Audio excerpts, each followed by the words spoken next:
Hello guys, welcome back to this channel. तो आज मैं एक्सप्लेन करने वाली हूँ the girl on the train movie को। इस मूवी की शुरुआत में हमें एक नुसरत नाम की लड़की को दिखाया जाता है जो कि जंगल में भाग रही होती है और किसी से छुप रही होती है। तभी उसका फ़ोन नीचे गिर जाता है और दूसरी साइड हमें एक मीरा नाम की लड़की को दिखाया जाता है जो कि रेलवे स्टेशन पर खड़ी होती है और वो बहुत ही बुरी तरह से घायल होती है। इसके बाद हमें कुछ साल पहले का सीन यानी कि 2017 का सीन दिखाया जाता है। यहाँ पर हमें मीरा और शेखर को दिखाया जाता है जो कि एक शादी में मिलते हैं। अब शेखर और मीरा एक दूसरे को इतना ज़्यादा पसंद करने लग जाते हैं कि वो कुछ ही टाइम में शादी कर लेते हैं और इन दोनों की मैरिज लाइफ बहुत अच्छी चल रही होती है। जो मीरा होती है वो एक लॉयर होती है और उसका कोई पीछा करने लग जाता है। सडनली वो मीरा का हर जगह पीछा कर रहे होते हैं और उसके केस को छोड़ देने के लिए बोल रहे होते हैं। मीरा ये सब कुछ शेखर को बताती है। शेखर को भी डर लग रहा होता है लेकिन फिर भी मीरा उस केस को छोड़ने के लिए रेडी नहीं होती है। अब मीरा कोर्ट में जाती है, उस केस को लड़ती है और बग्गा के खिलाफ केस जीत जाती है।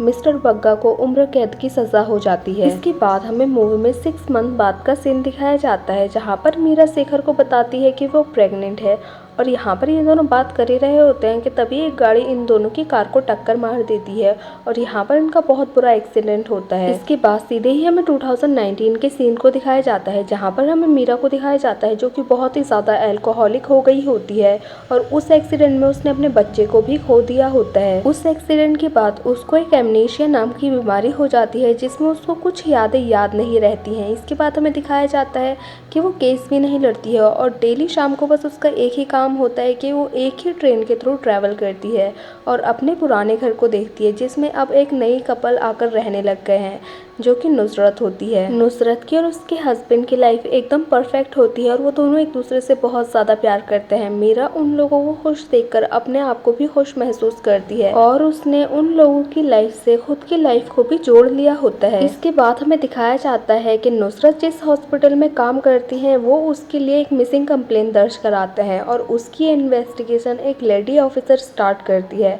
अब वो नुसरत की डांस क्लास जाती है और उसके ट्रेनर से पता करती है तो उसका ट्रेनर उनको बताता है कि नुसरत एक साइकेट्रिस्ट से मिलती थी। अब वो लोग उसके डॉक्टर से मिलने के लिए जाते हैं तो डॉक्टर हामिद उसको बताता है कि मैंने एक दिन नुसरत के डांस क्लास के बाहर एक आदमी को उससे पैसे मांगते हुए देखा था और जब वो पैसे नहीं दे रही थी तो उसने कहा था कि मैं तुम्हारे हस्बैंड को सब कुछ बता दूंगा। वो कहता है कि मैंने नुसरत से पूछा लेकिन उसने मुझे कुछ भी नहीं बताया। इसके बाद हमें मीरा को दिखाया जाता है जो कि ट्रेन में होती है और नुसरत को देख रही होती है। अब वो नुसरत को किसी और आदमी के साथ देखती है जो कि उसको हक कर रही होती है रोते हुए। मीरा को ये देखकर बहुत ज़्यादा गुस्सा आता है और उसको लगता है कि वो अपने हस्बैंड के ऊपर चीट कर रही है और वो ये देखकर बहुत ही ज़्यादा गुस्सा करने लग जाती है। वो सोचती है कि अब वो मीरा को नहीं छोड़ेगी, उसको मार देगी क्योंकि उसको ऐसा नहीं करना चाहिए था। और दूसरी साइड हमें दिखाया जाता है कि इंस्पेक्टर तलवीर को नुसरत की बॉडी उसके घर के पीछे वाली लेक में मिलती है और वहाँ पर उसको मीरा का आइडेंटिटी कार्ड और उसके ब्लड सैंपल भी मिलते हैं। इसके बाद वो मीरा के पास जाते हैं लेकिन उसके खिलाफ कोई सबूत न होने की वजह से उनको उसे छोड़ना पड़ता है। इसके बाद इंस्पेक्टर सारे सबूत इकट्ठा करती है और वापस से मीरा को पकड़ने के लिए जाती है लेकिन मीरा उनके आने से पहले ही वहाँ से भाग जाती है लेकिन उसका फ़ोन वहीं पर छूट जाता है।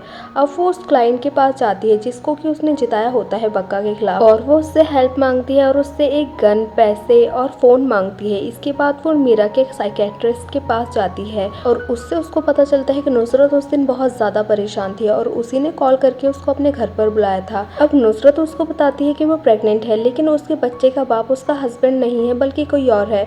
वो उससे बहुत ज़्यादा पूछने की कोशिश करता है लेकिन नुसरत उसको कुछ भी नहीं बताती है। अब मीरा को ये सब कुछ सुनने के बाद बहुत गिल्टी फील होता है क्योंकि वो नुसरत को गलत समझ रही होती है। अब मीरा अपनी साइड से इन्वेस्टिगेशन करना स्टार्ट कर देती है और वो उसी जंगल में पहुंच जाती है और वहाँ पर उसको एक लड़का मिलता है।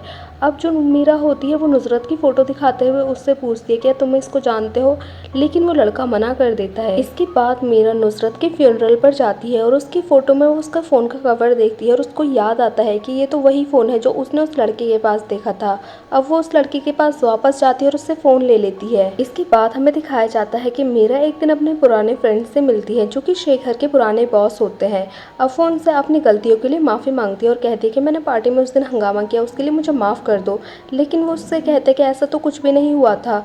और वो उससे पूछती कि तो आपने फिर शेखर को जॉब से क्यों निकाला। वो कहते हैं कि हमने शेखर को जॉब से इसलिए निकाला क्योंकि वो एक लड़की को हैरेस कर रहा था। अब मीरा को धीरे धीरे सब कुछ याद आने लग जाता है कि शेखर कैसे उसको मारा करता था और उसको उसकी बीमारी का एहसास दिलाया करता था। इसके बाद मीरा एक नर्स से मिलने के लिए जाती है। उस नर्स से मिलने के बाद वो उससे पूछती है कि मेरी प्रेगनेंसी में क्या प्रॉब्लम थी। लेकिन वो नर्स उसको बताती है कि तुम्हारी प्रेगनेंसी में कोई भी प्रॉब्लम नहीं थी और एक्सीडेंट के बाद भी तुम्हारा बच्चा एकदम सही सलामत था। लेकिन जो तुम्हारा हस्बैंड था उसने मुझसे कहा था कि तुम बच्चे को अभी संभाल नहीं सकती हो, इसलिए तुम बच्चे को गिराना चाहती हो।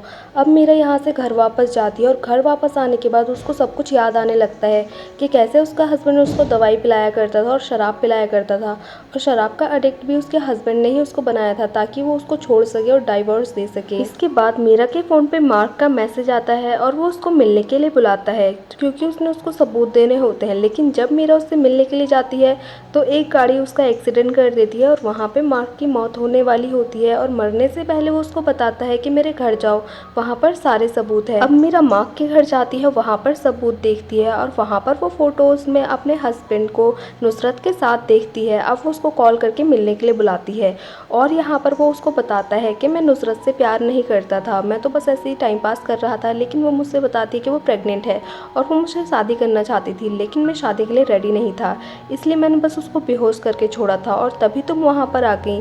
और मैंने तुम्हें इसलिए नहीं मारा क्योंकि मैं तुमसे प्यार करता था। इसके बाद मीरा शेखर के सर पर गन मारकर उसको बेहोश कर देती है और सोचने लग जाती है कि अगर शेखर ने नुसरत को नहीं मारा तो किसने मारा। अब वो वापस से उस रूम में जाती है और सर्च करना स्टार्ट करती है। अब मीरा को उस गाड़ी के बारे में याद आता है जिससे कि मार्क का एक्सीडेंट हुआ होता है। अब वो उसके नंबर को ऑनलाइन सर्च करती है तो वो इंस्पेक्टर के नाम पर रजिस्टर होता है।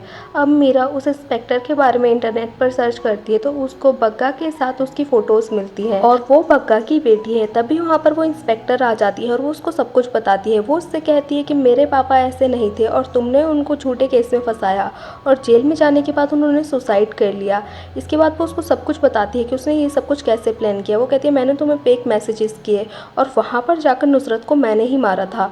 अब जब मीरा को ये सब कुछ पता चलता है तो इन दोनों के बीच में फाइट होना स्टार्ट हो जाती है। लेकिन इस फाइट के बीच में इंस्पेक्टर को गोली लग जाती है और उसकी वहीं पर डेथ हो जाती है। अब जहाँ पर जो मीरा होती है वो सब कुछ ऐसे प्लान करती है जिससे कि लगे यहाँ पर शेखर ने उसको मारा है। अब जब पुलिस यहाँ पर आती है तो इंस्पेक्टर की डेड बॉडी यहाँ पर होती है और शेखर भी वहीं पर होता है, इसलिए वो शेखर को गिरफ्तार कर लेती है। अब जो शेखर की न्यू वाइफ होती है वो भी उसको छोड़ देती है। अब मूवी के एंड सीन में हमें मीरा को वापस से उसी ट्रेन में ट्रैवल करते हुए दिखाया जाता है जो कि अब बहुत ही ज़्यादा खुश होती है और गॉड को थैंक यू बोल रही होती है। और ये मूवी यहीं पर एंड हो जाती है। सो गाइस हमें कमेंट करके ज़रूर बताना कि आपको ये मूवी कैसी लगी। अगर अच्छी लगी हो तो लाइक करें, शेयर करें और कमेंट करें और सब्सक्राइब करें इस चैनल को ऐसे ही मज़ेदार वीडियोज़ को देखने के लिए। और हाँ, बेल आइकन को दबाना ना भूलें। Thank you for watching guys.